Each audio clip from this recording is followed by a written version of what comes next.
Les damos la bienvenida al podcast número 184 de Crónicas Gumba. El día de hoy yo seré su anfitrión, César Rivera. A mí me encuentran en redes como @Flagstad. Un saludo para todos. Y me acompaña como siempre Víctor Dalos. A mí me encuentran @GumbaVictor. Buenos días, tardes, noches, según nos escuchen. Y adicionalmente tenemos de regreso a un invitado recurrente, Renzo Andrés Camargo, y me encuentran en redes como Renzo_Camargo. El día de hoy, Víctor seleccionó un juego de su biblioteca, uno de esos títulos largos que tenía pendientes, y dijo, vamos a darle hasta que lo terminemos. Entonces, Víctor, ¿de qué juego vamos a hablar el día de hoy y qué nos vamos a quedar escuchando? De la banda sonora original del juego, el juego es Xenoblade Chronicles 3, y nos quedamos escuchando Chain Attack.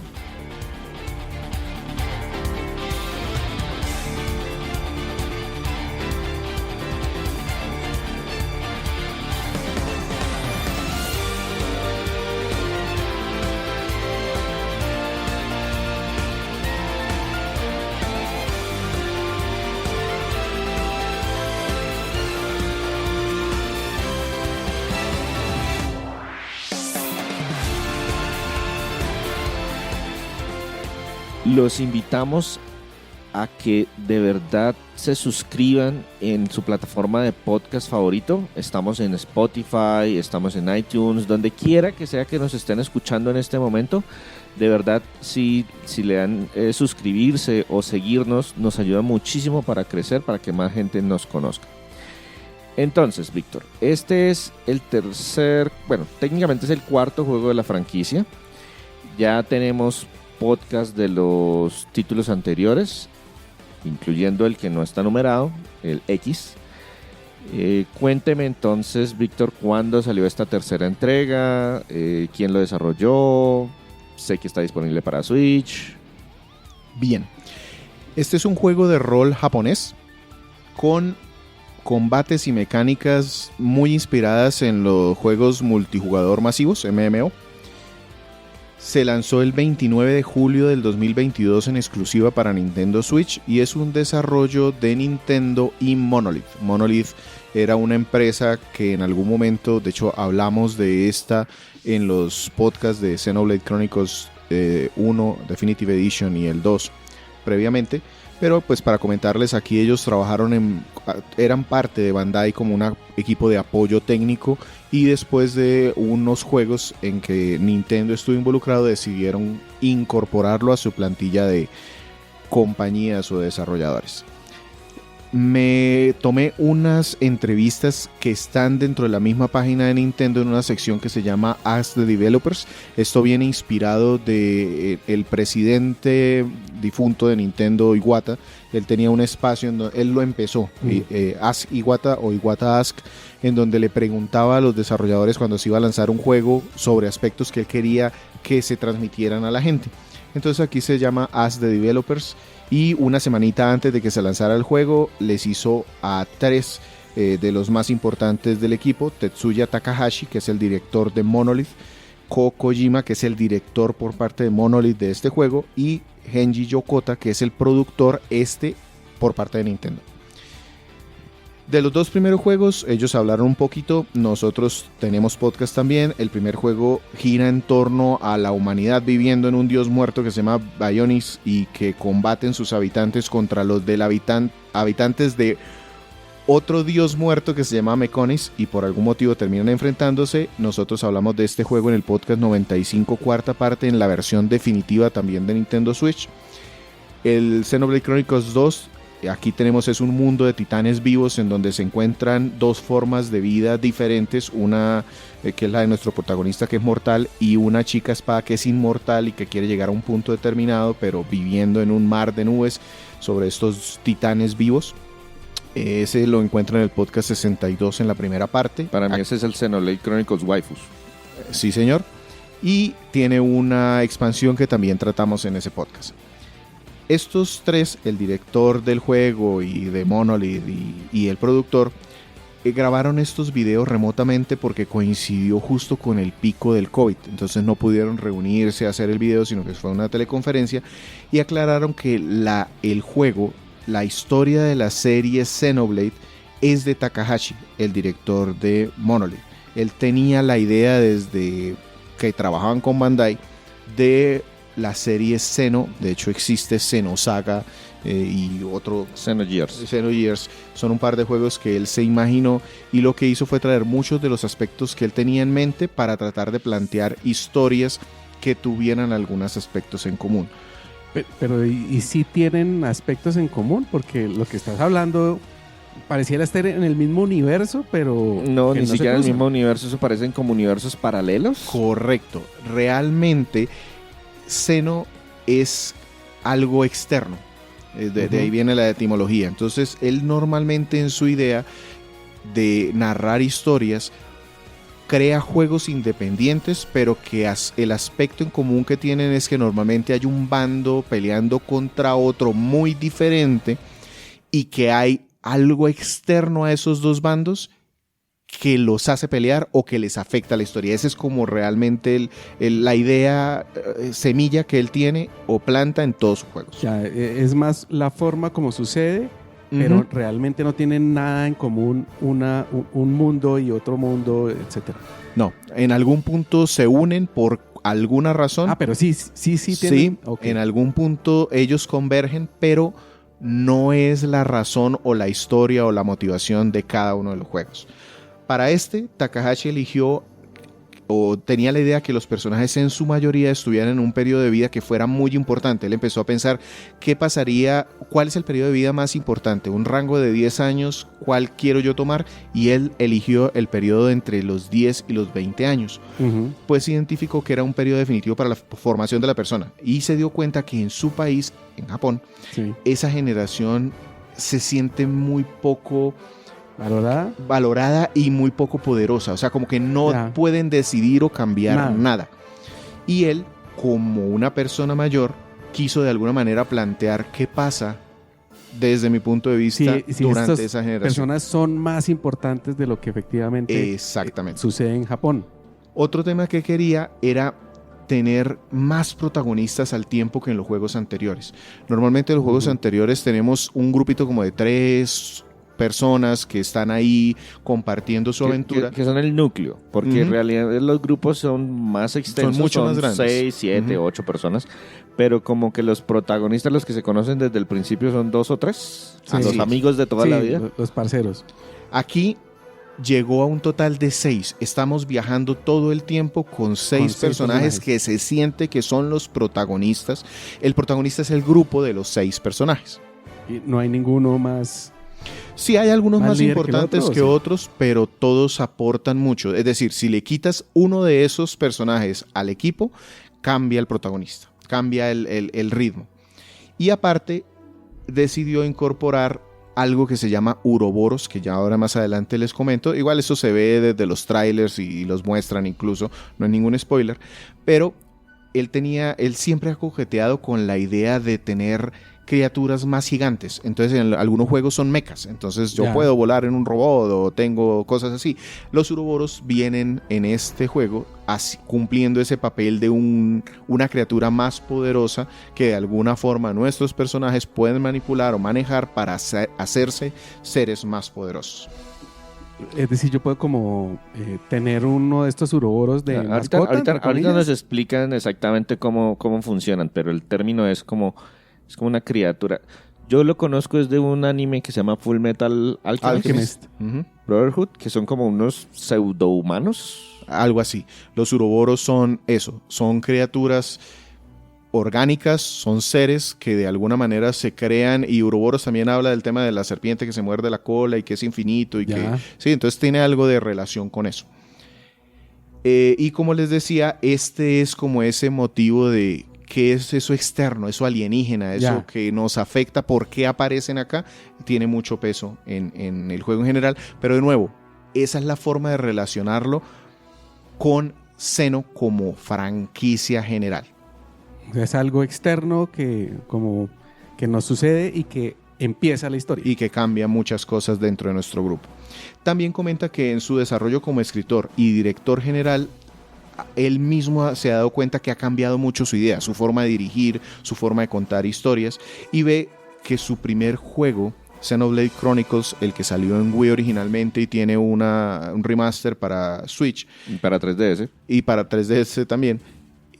Era como el trabajo aplicado de su vida. Él se sentó a tratar de organizar los mejores desarrollos, las mejores ideas, tratar de buscar fórmulas matemáticas de cuándo debía empezar a atacar cada persona, como muy dedicado a documentar y que fuera muy por el libro ese primer juego. Y de hecho se cumple. Si ustedes recuerdan nuestras reseñas o nuestros podcasts, ahí hablamos mucho de que el ritmo de la historia, el crecimiento de los personajes, la forma como van aumentando los ataques, están muy bien medidos y por eso yo creo que este es de los juegos más valorados de la serie. El segundo, en cambio, él dice, me cansé, estuvo tan medido el primero que no hubo espacio para la exploración, para divertirme. Y entonces se fue al otro lado. Y aquí por eso es que hablan de las waifus. Y hay un montón de humor de anime. Y hay un montón de cosas.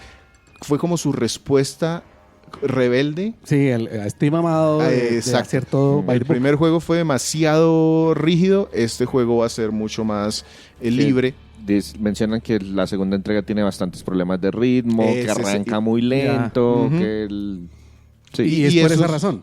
Exacto. Se nota que se salió demasiado del libreto y ya eso llevó o nos dio desequilibrios en el ritmo de la historia, en el crecimiento y desarrollo de los personajes. Entonces dice, me siento un poquito más maduro ahora y este tercer juego es una historia más profunda, es una historia que la segunda, pero que da espacios para algo más de distensión y yo creo que sí lo alcanzó a cumplir. Entonces viene siendo como un balance entre los dos primeros juegos. Y esto es básicamente el final para él de la serie Xenoblade. Y lo dicen, es posible que en el futuro haya otros juegos, pero la idea de Takahashi de contar una historia con algunas particularidades y algunos vínculos se termina en esta tercera entrega, según él. Sí, ahí de pronto existe la posibilidad de que le den la batuta a alguien más, a esos para contar otra historia. Miembros del equipo que vienen trabajando desde hace rato, porque es que hay que recordar que Takahashi ya no es solamente el director del juego, es prácticamente el director de la compañía. De la compañía. Y entonces ya cuando reciben ese tipo de cargos tienen que, como dice, pasarle la antorcha batuta, a la siguiente generación. Cuente usted la historia que quiere contar. Listo, Víctor. Entonces ya nos veníamos adelantando que toda la franquicia tiene como temas en común, pero son historias independientes. Así es. Entonces no tenemos que jugar el 1 y el 2 para saber de qué va este tema. Cuénteme cómo entran estos 6 personajes, de qué trata el título, cuál es nuestra motivación inicial para irnos en esta aventura. Voy a contarles lo que nos muestra el prólogo del juego y un poquitico de ese primer capítulo que se ha publicado en las ruedas de prensa, en el material. ¿Y el acto sino o no?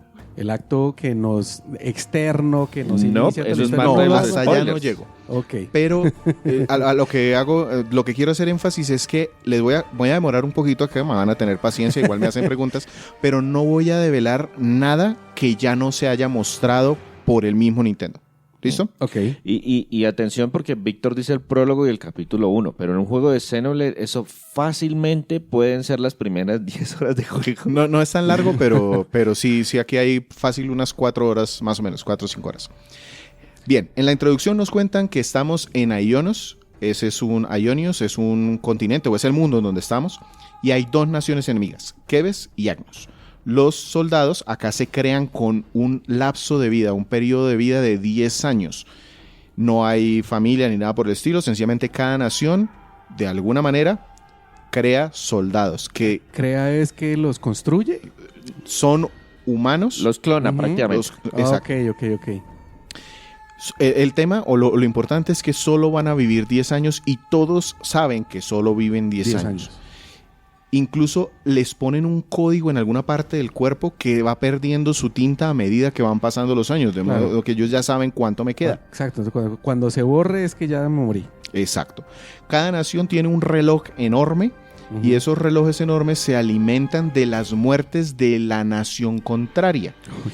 Y por eso están en continua lucha, pues cada nación está dividida en colonias y las colonias que tengan el mejor desempeño y logren llenar más el reloj de su nación se llevan mejores premios, armas, alimentos, casas, ¿sí? Esa es la motivación para que estén en combate permanente.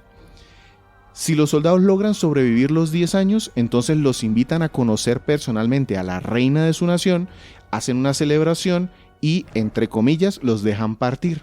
Entonces aquí unos officers, que son una especie de soldados sacerdotes, tocan música y el que cumple los 10 años se desaparece en una nube de bolitas azules y se supone que va al lugar al que tiene que ir.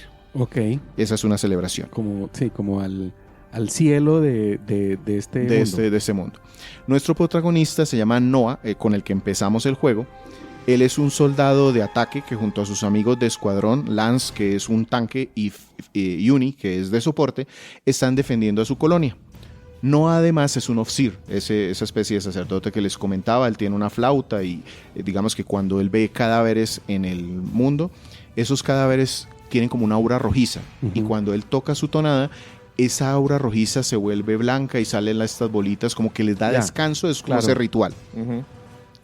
La ambientación es entre moderna, pero también un poco primitiva. Entonces es como un mundo posapocalíptico en donde hay máquinas, hay robots, pero está todo muy limitado en recursos. Todo está lleno de fauna gigante, como que la fauna se volvió a comer el mundo después de que algo pasó y solo quedaron ruinas de un mundo que estaba antes. Empezamos la historia, esa era como la introducción, cuando nos dan una alerta de ataque a nuestra colonia. Agnus está en las cercanías, Noah y su equipo pertenecen a Keves y les dicen ya las defensas de la colonia 9, que es donde están peleando contra Agnus, y nos alistamos para apoyarlos. Pero resulta que cuando llegamos, como la tropa de avanzada de este apoyo, ya el combate está casi terminando y no está peleando nuestra defensa contra Agnus, sino que los dos ejércitos están peleando contra otro ejército, otro grupo, un tercero. Y las máquinas son más raras, son más robustas. Además, en la pelea descubren que hay un humano pilotando como un exoesqueleto o algo. Y como particularidad, ese humano se ve raro, la piel se le ve rara. Y después él mismo le revela, es que yo soy viejo. Yo tengo más de los 20 años. Y el caso es que mientras están tratando de saber Noah y sus amigos qué es lo que está pasando, llega otro grupo como que viene a apoyar a Agnus y se termina ensartando en una lucha, los 3 de Keves que nosotros llevamos contra otros 3 de Agnus, que también se notan soldados capaces. Dentro de esta hay una soldado que tiene unos aros y como que se mueve muy rápido. Después nos enteramos, y le doy el nombre de una vez, ella se llama Mio, y también es un ofsir, pero del otro grupo. Ya. De pronto, este soldado viejo nos lanza una especie de granada de luz, nos deja ciegos a los 6 porque él incluso le está gritando y dice, deténganse, o sea, ustedes no tienen por qué pelear entre sí. Lanza una granada de luz, nos deja ciegos, detiene la pelea y empieza a gritarles que no sabemos quién es nuestro verdadero enemigo, y cuando él está como tratando de decirnos algo más, llega un monstruo y dice que él no va a permitir que nadie se vaya de ahí, que ese conocimiento no debe salir de esta reunión, y empieza a matar a todos los soldados de un bando u otro que quedan, y los 6 soldados, los 3 de Keves y Agnus que se están enfrentando aquí, pues empiezan a huir de este monstruo grande. El soldado viejo entonces va y lanza una granada para tratar de detener al monstruo este, pero pues no es suficiente. El monstruo grandote lo mata y antes de morir el viejo activa algo, una luz radiante, algo pasa y Mio, la officer de los Agnus, y Noah, el que llevamos nosotros de Keves, no saben por qué, se terminan, es como si salieran del espacio, se están viendo los dos y se dan cuenta que se fusionaron y aquí aparece el Uroboros. Ellos dos resulta que se fusionan y se convierten en una criatura grandísima que le opone resistencia al monstruo este que llegó a atacarlos. Ya. ¿Qué les cuento de aquí después de esto? Que después de que se acaba el combate, ellos logran escapar del monstruo este, se separan, cada uno se va para su colonia, para su casa, a tratar de entender qué fue lo que pasó, pero no logran llegar a sus colonias, porque apenas llegan, sus propios ejércitos los reconocen como monstruos, los empiezan a atacar, a ellos les toca huir, entonces terminan encontrándose después muy pronto. Pero ellos no se ven diferentes, o sea, no se ven Ellos como mismos monstruos. no se ven diferentes, pero los ejércitos Sí de los sus perciben naciones así. los perciben como monstruos. Los empiezan a atacar y ellos tienen que huir de allí, a tratar de buscar respuestas, a tratar de buscar de dónde vienen las primeras pistas. Es este viejo en estas naves, de dónde viene. Ellos mencionaron algo, entonces ellos empiezan a tratar de buscar ese sitio o ese algo para encontrar respuestas de qué es lo que está pasando en el mundo. En general es una buena historia. No deja de ser, eso sí, un tema de anime. Se nota que es Sí. muy shonen, inspiración de ese tipo de animes. Más que shonen lo metería como una categoría de pronto un seinen, pero bueno, el tema es que sí se nota que es muy anime. Ajá, correcto.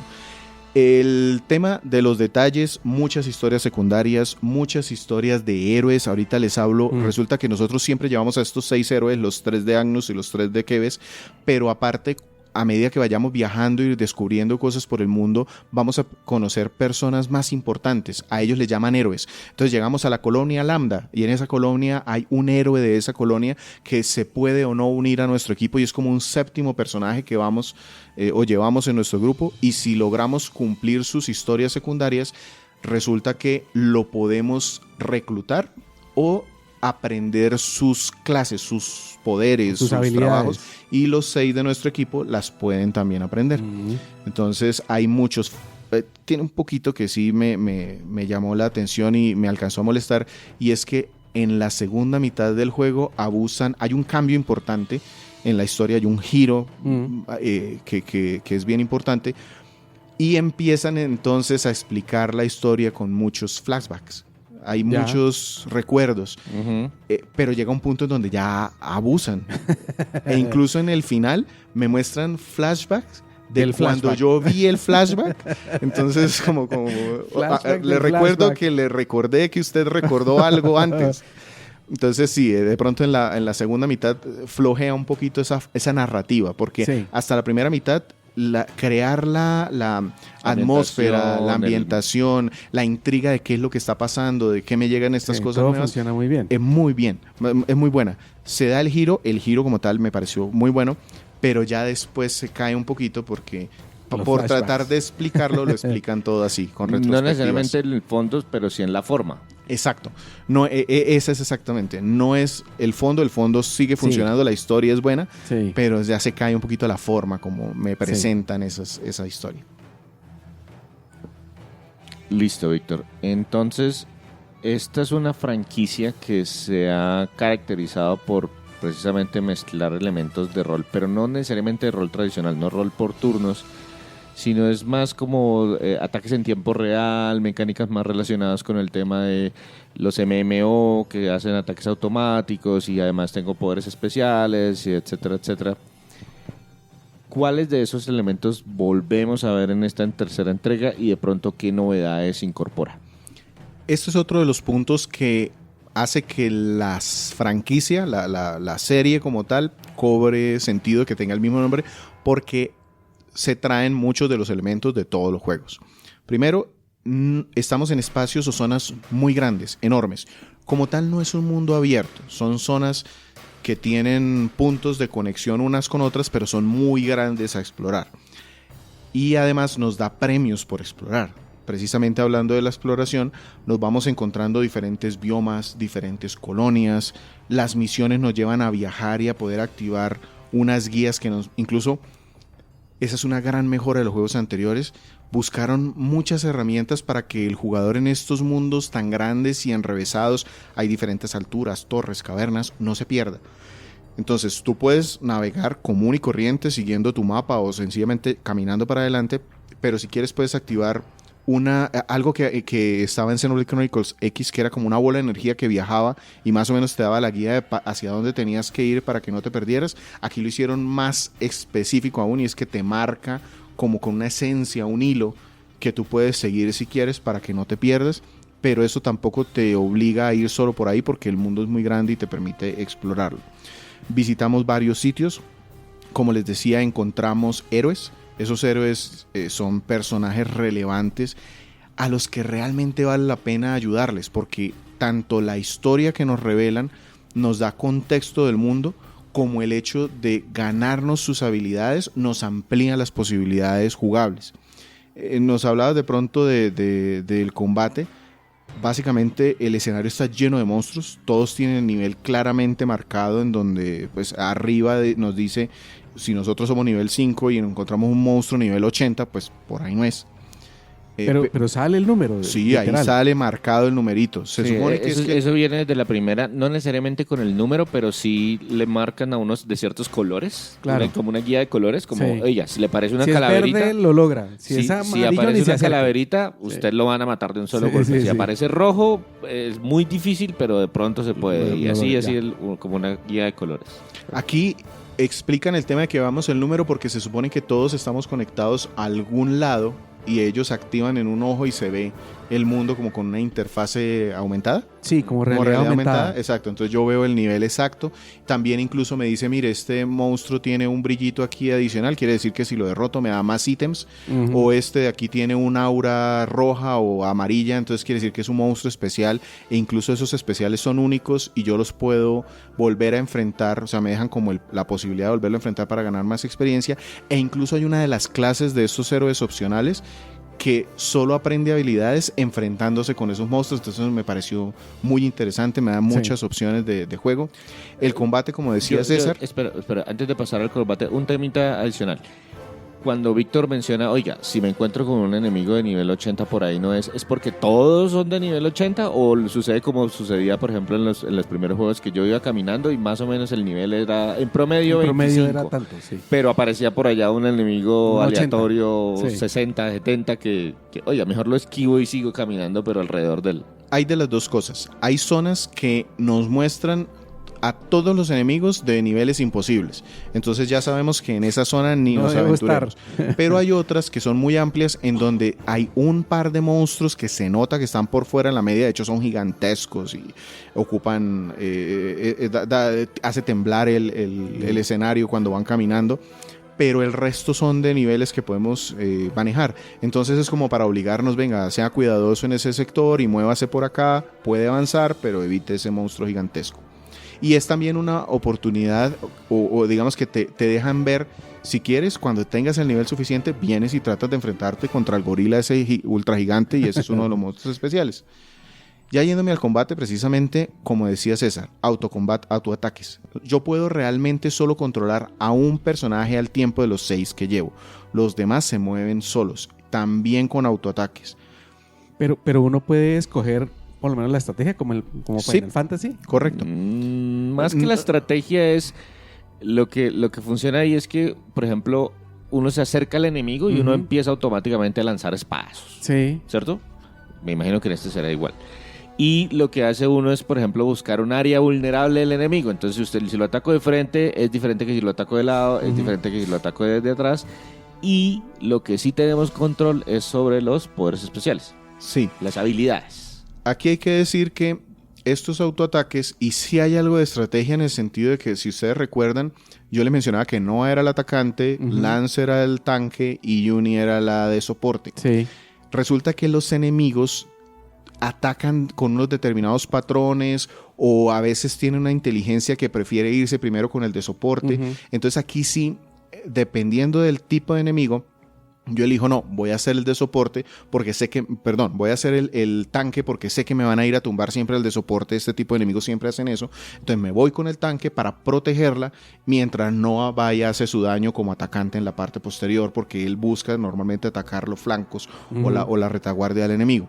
O no, resulta que este enemigo ataca un montón y yo necesito mantener las defensas siempre altas, entonces elijo ser mejor el de soporte en este combate porque voy curando alrededor. Ya. Yo como jugador siempre voy a ser más eficiente que la inteligencia artificial. Clarísimo. Entonces yo trato de tomar el rol que sé que va a ser más útil en el combate para evitar que ellos se mueran solitos. Y yo puedo cambiar el personaje durante el combate, correcto. Perfecto. Si veo que no me están curando con suficiente velocidad, entonces cambio y me voy a uno de los que tenga una clase de soporte o de curador, según esté. Ya este tema de los autoataques normalmente va llenando unas barritas que me permiten lanzar ataques especiales. Sí, pero definitivamente uno no influye en nada en los personajes que no está manejando. Sí, puede influir con ellos porque, y eso lo menciono también aquí, hay unas cadenas de combos. Entonces, la inteligencia artificial, yo puedo darle prioridades a que si él detecta que yo estoy tratando de iniciar unos combos, ellos guarden los poderes para que los activen cuando se necesita para continuar con el combo. Cuando hablo de las habilidades especiales es precisamente por eso, porque las habilidades especiales tienen efectos. Entonces, cuando hacen autoataques, ellos llenan una barrita y esa barrita nos dice ya puedo utilizar el poder. Ese poder tiene efectos secundarios. Dentro de los efectos secundarios están los típicos de un daño crítico si estoy en una determinada posición. Y esas barritas las vemos todos, es decir, yo como jugador sé que, este ya está a punto de tener. Correcto. Y me puedo cambiar para utilizar. No, yo veo solo los de mi personaje, los que estoy controlando en ese momento, porque son 6. Empiezo con 3 que son del trabajo, la clase que él tiene o maneja normalmente, y a medida que voy adquiriendo clases opcionales de los demás, puedo tener o equipar hasta otras 3 que voy mirando allí. Incluso puedo lanzarlas en conjunto. Yo puedo presionar un botón y una dirección en el pad y él lanza, es como si lanzara al tiempo 2 habilidades con efectos que se multiplican si se ponen. La estrategia está entonces en que hay una cadena de ataques: romper la defensa del contrario, tumbarlo al suelo, luego levantarlo, luego rematarlo y luego hacerle un daño adicional. Y esos van aumentando el daño a medida que yo voy poniéndole ataques. Un personaje que está tumbado es susceptible o le entran todos los no tiene defensas pues que le resten al daño. Ese es uno de los tipos de cadenas. Hay otra cadena y es otro medidor por allí. Resulta que yo los ataques especiales, si los hago con un buen timing cuando estoy haciendo el autoataque y justo presiono el ataque especial cuando estoy haciendo el autoataque, es como si hiciera un cancel, como en los juegos de pelea, y eso me va llenando otra barra si eso yo lo hago con un buen ritmo. Entonces tengo un ataque especial. Y si hago suficientes ataques especiales, se llena otra barra que para el combate y me permite que entren todos mis personajes ya ahí sí por turnos. Yo selecciono un movimiento y eso entran animaciones especiales con flashes. Es como el gran superpoder. Ese es el Chain Attack, que es el del que usaban la música ahorita al principio. Y es el que normalmente hace el daño exponencial a los enemigos porque pues, se necesita tiempo para poderlo lanzar. Tengo aparte el tema de los uroboros. Los uroboros es que también por parejitas se pueden unir los dos personajes, uno de Keves y otro de Agnus, y convertirse en un ser más fuerte, que es invulnerable al daño durante un tiempo determinado y que tiene unos movimientos muchísimo más poderosos. Incluso esos movimientos me llenan esa barra del Chain Attack más rápidamente. Entonces es jugar de me convierto en Uroboros en el momento que lo necesito porque de pronto el otro está atacando mucho o necesito llenar el Chain Attack para que se active rápido. Entonces ahí está la estrategia. Y para convertirlos en Uroboros pueden ser el otro personaje que yo no estoy... con el cual no estoy jugando o que no estoy controlando en este instante, decir, ustedes dos por favor conviértanse en Uroboro. Yo puedo darles la indicación a la inteligencia artificial de que tan pronto tengan la posibilidad de convertirse, lo hagan. Ya. O no, o que lo hagan cuando ellos consideren. Yo puedo darles como esas indicaciones. Enfóquense en combos, enfóquense en transformarse en Uroboros o enfóquense en defenderse, cosas así. Ya. Yo no los controlo activamente, pero sí les doy las indicaciones. Al pelear, ¿qué pasa? Ganamos experiencia, subimos de nivel, pero también ganamos experiencia que no se aplica directamente al nivel apenas la consigo. Por ejemplo, la de las misiones o cuando voy explorando el escenario. Eso también es de todos los juegos. Cuando yo exploro los escenarios, me dicen, encontraste este sitio nuevo, ganaste tanta experiencia por llegar hasta aquí. Sí. Esa experiencia no se va directamente a subirnos de nivel automáticamente. Para aplicarla tenemos que ir a un punto de descanso y allí yo decido si la aplico o no y a qué personajes voy a hacer subir de nivel. Parecería como raro de por qué no me la aplican instantáneamente. Ya lo he visto en varios otros juegos. Esto es más como para tratar de controlar la dificultad que yo quiero llevar en el momento, y también porque si con un nivel bajo derroto enemigos de niveles mayores, esa bonificación adicional, esa bonificación que yo me gano para aplicar va a ser mayor. Entonces yo puedo jugar con eso cuando quiero ganar más experiencia y la gasto cuando realmente crea que la necesito y voy a ganar más niveles de tope en el momento que sea más necesario. Hay equipos para comprar, normalmente 3, cada uno de los personajes. Adicional a la experiencia, ¿los enemigos nos dan algo adicional? ¿Extra? Sí, un montón de ítems que además en el escenario también están regados. Eso viene de todos los juegos. Hay un montón de lucecitas por ahí que cuando yo me acerco se convierten en un ítem que se van agregando a un inventario. Hay un montón de ítems diferentes, que si frutas, que si mecánicos, que si basura, que si rocas, piedras preciosas, lo que sea. Hay muchísimas cosas que las voy a tener ahí. Básicamente son para después cambiarlas por equipos, transformarlas en gemas. Hay un sitio de gemas que pueden tener poderes especiales pasivos. Puedo equipar también hasta 3 gemas diferentes. Hay habilidades además que se desbloquean con la experiencia. Entonces mi personaje va teniendo como un montón de casillas, de las cuales yo puedo elegir solo 3 para equipar, pero pues dependiendo de cómo yo quiera personalizar al personaje las pongo o no. También ataques, voy aprendiendo tanto ataques de mi clase como de las clases que equipe de los héroes o de los compañeros, y yo también puedo elegir cuáles ir equipando. Entonces tengo como otra pila de habilidades y yo elijo cuáles poner ahí. Al cumplir las misiones de los héroes, aparte de ganarnos sus movimientos y habilidades pasivas, como que se activa un tema de sinergias o de amistad entre diferentes personajes, hasta que si yo lo logro llevar a un nivel alto, cumpliendo muchas misiones de la colonia de ese héroe, me dan mejores misiones, me dan mejores premios, me activan más opciones para que otros personajes también aprendan las habilidades.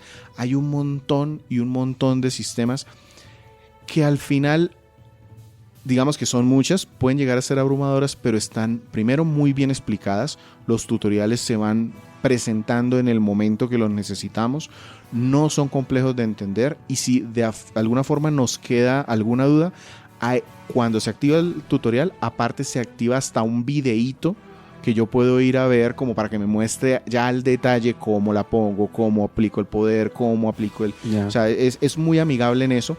Está mucho mejor explicado que en el 2, es mucho más, la curva está mucho mejor definida. El problema es que al final del juego ya se me hizo como muy repetitivo, tanto que ya decidí yo, ¿sabe qué? Hay un botón incluso de autoequipar. Sí. Entonces yo ya llegaba a un punto, autoequipe, o sea, porque son tantas las cosas que al final no cambian tanto. O sea, los enemigos tampoco es que opongan retos tan diferentes. Sí hay algunos que son especiales, que son muy defensivos y eso, entonces pues ya ahí lo toco en el punto que necesite. Pero para los enemigos en general, con el autoequipar sobra. Funciona. Esa era una de las preguntas. Cuando hay tantos sistemas digamos que debemos por lo menos aprender, ¿se hacen necesarios todos esos sistemas o simplemente algunos podría ignorarlos? Ese puede ser el pecado, o ese puede ser un pecado del juego.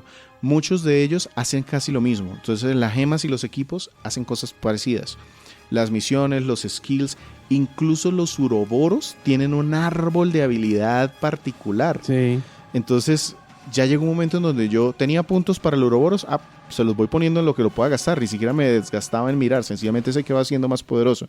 Entonces sí sé que sirven, pero ir al micromanejo de es que aquí me sirve más porque es que me aumenta el 5% del ataque y el 2% de la defensa, Yo solo necesito que sea sencillamente Más poderoso. Ya, listo, se fue. Entonces, sin mirarlo mucho. Sí puede llegar a ser redundante en muchos de sus sistemas. Afortunadamente tiene estas opciones de autoequipar o automejorar, que de alguna manera pues es detrimento, porque pues si las ponen es para que las mires, pero no son tan relevantes como para estar mirando todo en detalle. Bueno, yo tengo dos preguntas particulares para Víctor. El primero es, ¿qué tal la dificultad entonces? Muy ajustable. El juego tiene niveles de dificultad y yo puedo modificarlas cuando yo necesite. Aparte, el hecho de poder asignar la experiencia en el momento que yo quiera también me permite, este juego va muy fácil, no voy a hacerlo subir de nivel hasta que no empiece a detectar que el reto sube. Y ahí le aplico la experiencia cuando lo necesite. La dificultad está bien. No me pareció en ningún momento un juego, sí me morí varias veces con algunos de los jefes. Ahí de pronto me puse a llevar la estrategia, a equipar los ítems para algún jefe en particular, pero no es en general un juego muy difícil. Lo puedes hacer tan difícil como tú quieras, porque puedes subir la dificultad en el nivel que necesites. ¿Qué pasa? Que hay tantos combates contra enemigos básicos que llega un momento en donde hasta el combate yo le dije, ¿sabe qué? Sobre todo en los últimos capítulos, autocombate. Que eso sí, no se puede hacer autocombate ni contra los enemigos especiales, esos que tienen el color rojo, ni contra los jefes. Eso sí tienes que tú jugarlos. Claro. Pero contra la mayoría de de enemigos estándar del último nivel, yo le puse la opción de autocombate porque pues no tiene sentido, pues ya yo sé cómo más o menos se comporta la inteligencia artificial y es competente contra ellos. Listo. Y mi segunda pregunta es que Víctor normalmente tiene la costumbre de que trata de irse por la línea principal. ¿Sí lo logró o sí lo hizo en este juego? Y si no lo hizo o si lo hizo, ¿cuánto tiempo se demoró más o menos en terminar el título? Voy a empezar por el final. Yo me demoré 75 horas en pasar el juego y esas 75 horas fueron porque las misiones de los héroes son muy interesantes de hacer. Tienen muy buenas recompensas, la historia y el contexto del mundo valen la pena. Entonces eso me llevó a buscar a todos los héroes. Resulta que al principio, los primeros niveles, como no hay héroes para reclutar, sí iba llegando como muy al nivel exacto que se necesitaba para el jefe de cada capítulo. Pero cuando empezaron a aparecerme varios de estos, yo empecé a explorar más, a jugar sus historias y a subir de nivel. Entonces llegué a los jefes de esos capítulos un poquito por encima y eso me llevó a no aplicar la experiencia. Porque si no, sí pasaba lo que a mí me molesta llegar con un jefe que dice soy muy imponente, acabo con el mundo y mi personaje lo acaba dando de 3 machetazos. Pues, sí. A mí me parece que eso rompe realmente la A mí en cambio me encanta esa fantasía de poder de que Sí. Lo siento, ya completé todas las misiones secundarias, ahora lo miro feo y usted se muere. Sí, entonces busqué hacerlo, equilibrarlo un poquito. Eso también me llevó a parar un poquito la búsqueda de héroes y ya las fui culminando a medida que iba avanzando el juego. Pero, de nuevo, cada quien puede elegir cómo lo hace y eso me gustó. Listo, Víctor.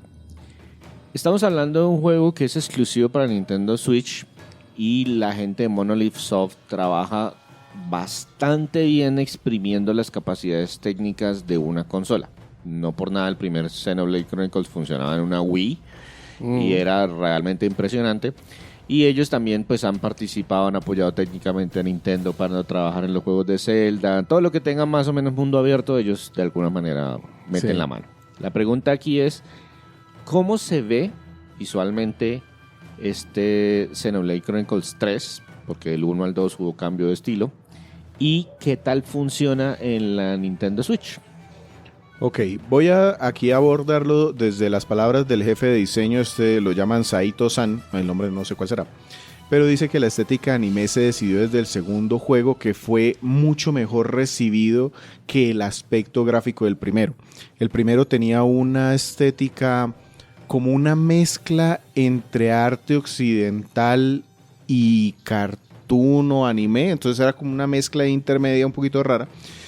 En cambio, cuando metieron anime en el segundo, la gente dijo, sí, por este lado funciona bien.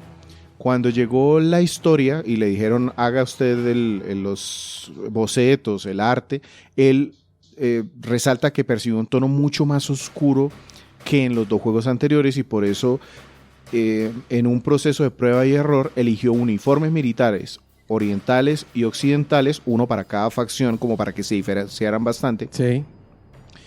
Pero se encontraron con que el diseñador de personajes es un gran dibujante a mano. Entonces él les hizo los bocetos a mano y cuando trataron de hacer los modelos, No la lograron. se los rechazó. El tipo dijo, no, eso no se ve como lo que yo quiero hacer. Entonces él se opuso a hacer los modelos por computadora y eso los obligó a hacer muchas iteraciones de los modelos en 2D, porque incluso el grosor de la línea cuando No le lo dibuja a gustaba. mano no es continuo, Sí, sí. varía. Entonces tuvieron que idearse herramientas para aplicar ese tipo de plumas, Ya. de modo que más o menos se reflejara lo que él quería. Lo hicieron bastante bien, los modelos en 3D los ponen ya ahora sí al lado de los bocetos y ya les dio el visto bueno. Luego agregaron captura de movimiento para las escenas. Hay más de 20 horas de escenas, muchas de las cuales están dentro de las misiones opcionales, entonces no las veremos a menos de que busquemos o exploremos. Y se esforzaron mucho porque se notara que no había un salto entre la escena con captura de movimiento y la que no la tenía. Sí se nota, digamos que las que son misiones muy muy secundarias, que son más bien de esas de recadero, el personaje se mueve como robótico, pero cuando ya estoy en una misión medianamente importante ya se ve mucho mejor. Tuvieron que trabajar jornadas intensivas con la gente de Mario Club. De hecho, en los créditos aparece un montón de agradecimientos. Mario Club, para quienes no saben, son los que se encargan del testing y el debugging de los juegos de Nintendo.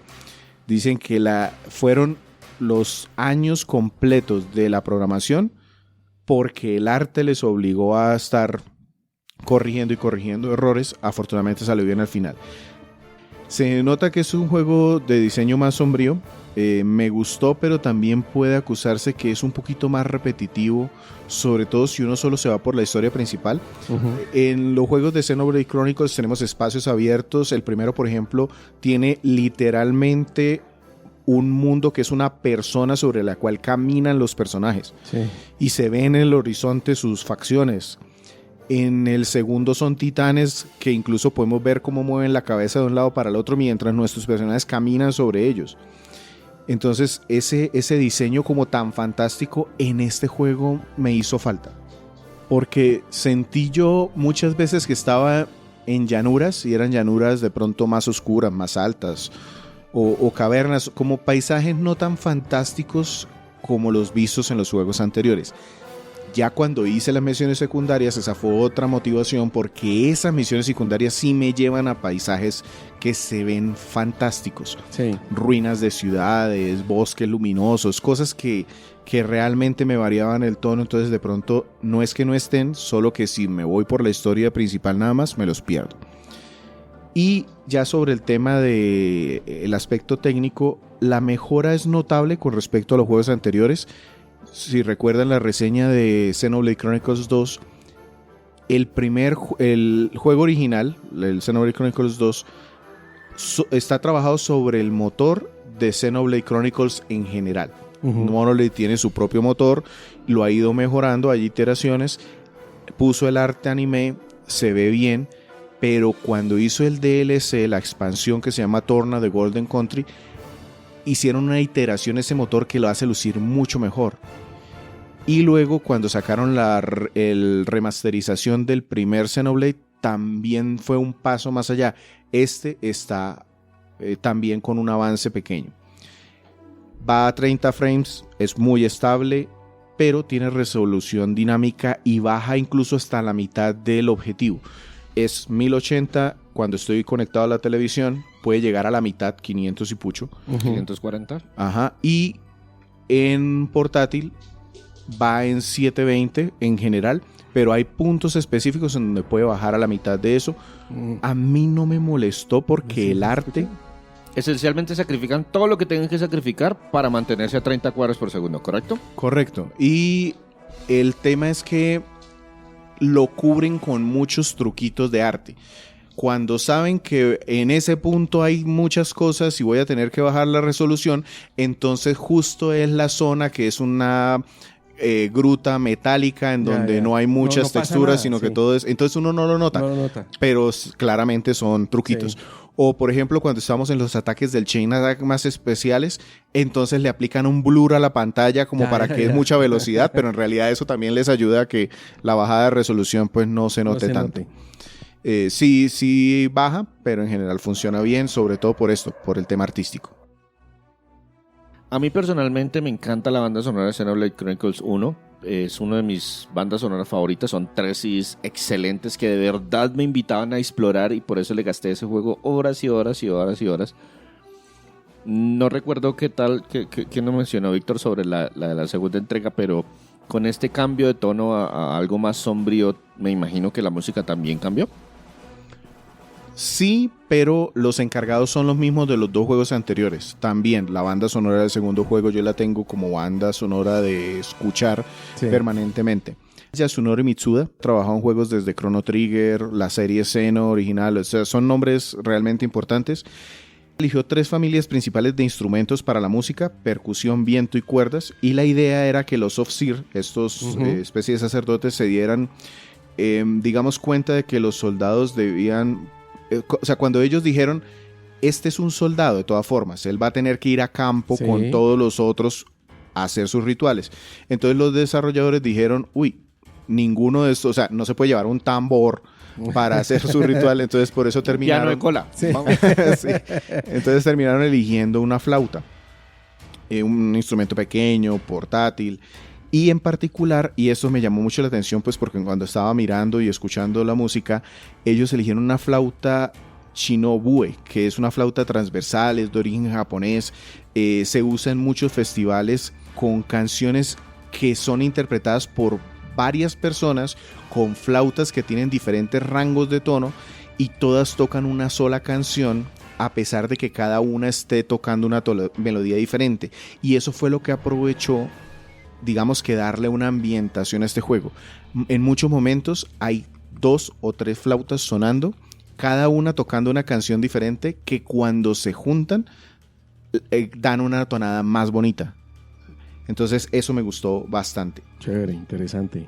Otro tema es que hay más de 140 piezas en la banda sonora. Dentro de las canciones principales son más de 100. El resto son de pronto tonadas un poco más cortas para los momentos que se necesitan. Y este tema de poder superponer canciones también les permitió que cuando un personaje está en su punto más importante, ponen más como la banda o el instrumento que va con ese personaje, pero sin parar la canción. Y para que no se sintiera monótona la banda sonora, entonces ellos, aparte de tener a Mitsuda, integraron otros grupos que son famosos. Hay un equipo que se llama Ace, ellos han trabajado en todos los Xenoblades y en muchos juegos de rol. Cantidad de juegos. Ajá.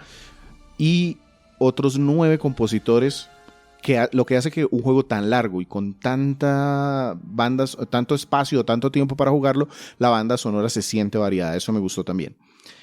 Sobre las voces, están disponibles en inglés y japonés. Las 2 me parecieron de buen nivel. En este juego, a diferencia del segundo, el inglés era terrible. O sea, la banda sonora, la actuación de voz, en inglés no era buena. No es bueno. En este sí se me hizo muchísimo mejor. Yeah. Lo puse como para probarlo y escucharlo. Prefiero el inglés por un gusto de poder entender qué es lo que está pasando. Sí. Y ya subtítulos pues hay en varios idiomas. Desafortunadamente la localización al español no está bien hecha porque es muy española. Entonces hay muchos modismos, muchos regionalismos y me alcanzó a molestar. Yo pues normalmente dejo subtítulos. ¿Y también se en inglés. nota en el acento? No hay voces. Doblaje. Es solo los subtítulos. Ya. Los subtítulos. Hey, tío. Sí. Aquí no se dice tío, dígale Sí. de otra forma, hey, amigo o lo que Sí, sea, sí, algo más sí. neutro. Sí. A pesar de que el nivel de la actuación de voz es muy bueno, como les digo, tanto en inglés como en japonés, sí me encontré con un problemita, y es que toda la narración en la historia principal tiene actuaciones de voz, todas. Sí. Las historias de los héroes también, todas tienen actuación de voz. Las secundarias ya no. Entonces ahí se quedan callados y todos son globitos de texto y estas cosas. pero resulta que la misma historia principal a veces me obliga a que tengo que hacer una misión secundaria para poder avanzar. Entonces eso me sacaba a veces, porque estaba en la principal, hablaban y el segundo siguiente ya no. Entonces esa variación sí me alcanzó a molestar un poquito. Listo, Víctor. Entonces, de esta variada y extensa banda sonora, ¿qué canción nos vamos a quedar escuchando antes de pasar a nuestro resumen? Una que es precisamente una adaptación que ha aparecido en los 3 juegos, se llama You Will Know Our Names, en la versión de Xenoblade Chronicles 3.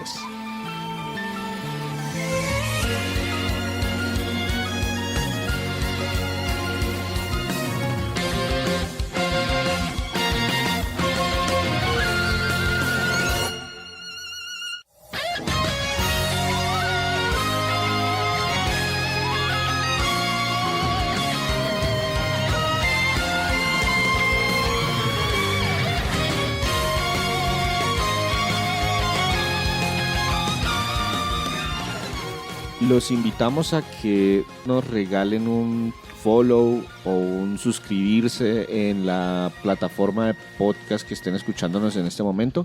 Eso nos ayuda muchísimo a darnos a conocer a otras personas, o directamente recomiéndenos o compártanos en algunas redes sociales. Nosotros estamos presentes en Twitter, Instagram y en todas partes. Pues si nos dan un like o nos comparten con sus conocidos, de verdad nos ayuda muchísimo. El día de hoy Víctor nos está hablando de Xenoblade Chronicles 3, un juego de rol y acción disponible en exclusiva para Nintendo Switch, que salió en junio del 2022, si mal no recuerdo. Sí. Listo, Víctor. Entonces, pasemos de una vez a hablar de los aspectos positivos, negativos y esas cositas que nos pueden molestar. Empecemos por lo positivo. Tengo 4 puntos que me gustaron mucho en este juego. Lo primero, la historia, porque digamos que mezcla muy bien la ambientación y las temáticas, sobre todo con el tema de las historias de los héroes. Eso lo repetí mucho.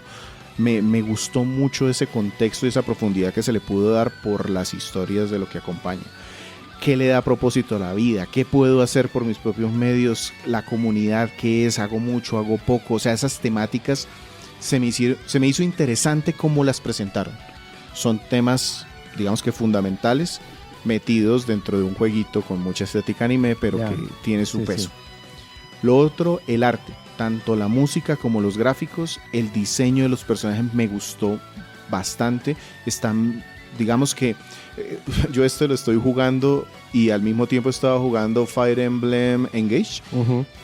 Y los dos tienen estética anime, pero en uno tienen tupés y cosas de colores y microfaldas, y me molesta tanto. En cambio este es más sobrio y mucho mejor logrado. Entonces el tema del diseño de los personajes aporta.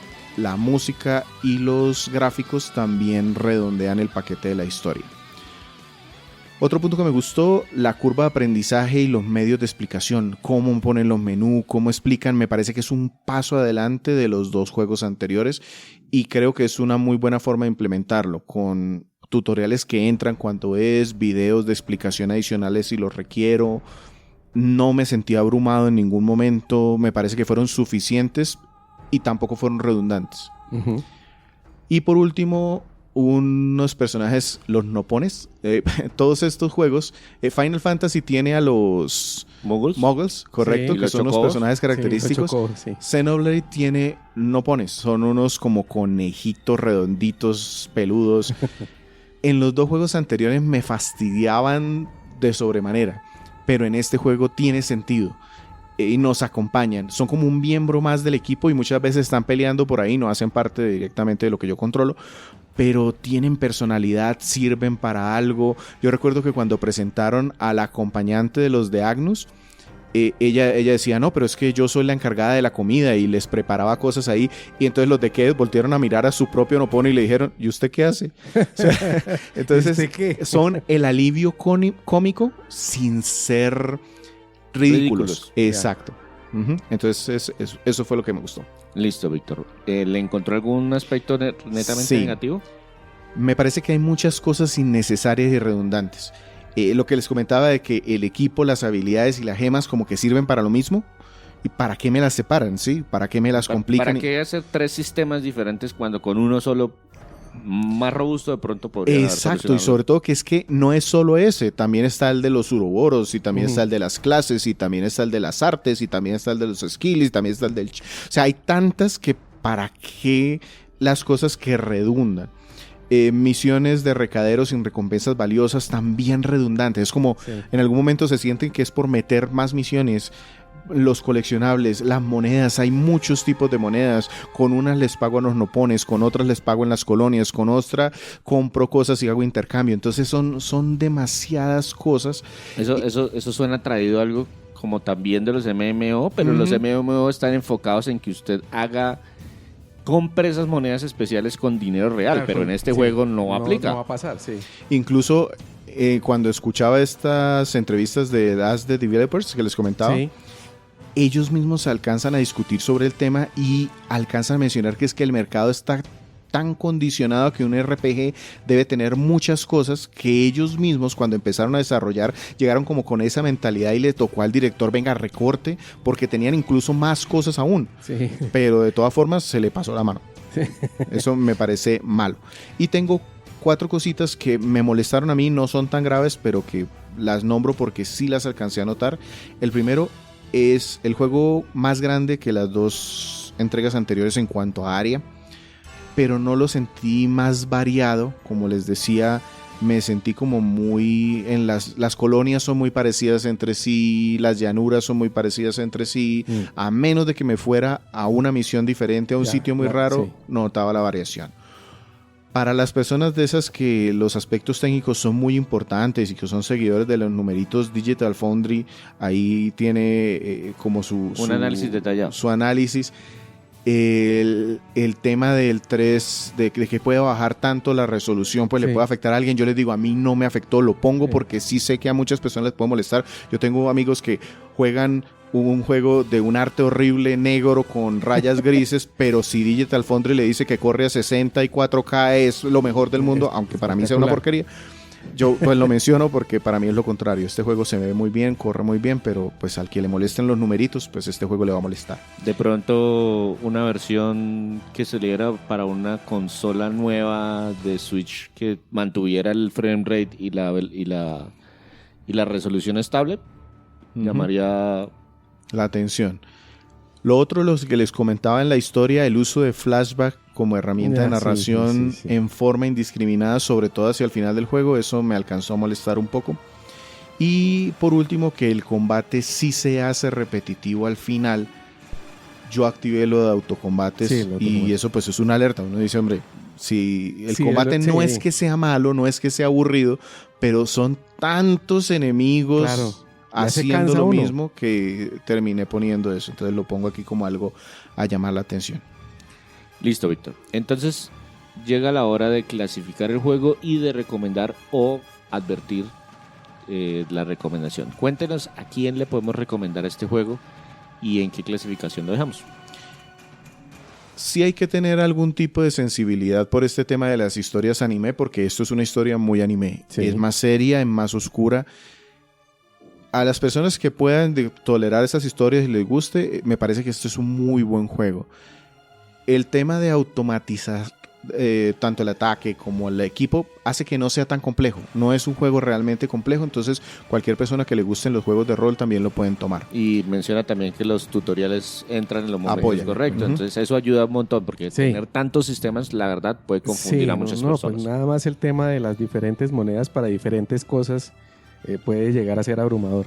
Yo tengo un tema aquí y es que cuando yo después de jugar el juego y para poder escribir aquí también pues voy y miro algunas cosas, Sí. videos, eso, y hay gente que pone esto como la obra maestra de la historia y yo tengo que decir, es un muy buen juego, a Sí. mí me gustó mucho, yo lo disfruté un montón, pero no considero que sea mejor ni peor que los 2 anteriores. Ya. Es Está al decir, nivel de cada esos juego dos. tiene su punto alto, pero también tiene sus problemas y este va por la misma vía. Entonces es un muy buen juego, me gustó mucho, es diferente Ujú.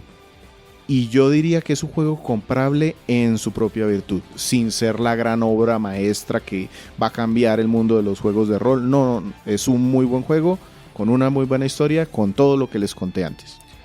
Listo, Víctor. Muchas gracias por la presentación entonces y empecemos a despedirnos. Bueno, muchas gracias a todos por habernos acompañado. Un gusto total haberlos acompañado en estos minutos. Y nada, pues nos vemos en la próxima. Se despide Víctor Dalos. Muchas gracias por escucharnos el día que haya sido hoy. Y una vez más agradeciéndoles su permanencia, su escucha, si llegaron hasta este momento, recordándoles que nos pueden seguir en todas nuestras redes y nos pueden interactuar con nosotros. Estamos en todas partes como Crónicas Goombas y como una sola palabra, Crónicas Goomba, el Goomba como el enemigo de Super Mario Bros. Se despide César Rivera. Me encuentran en redes como @Flagstad. Un saludo para todos.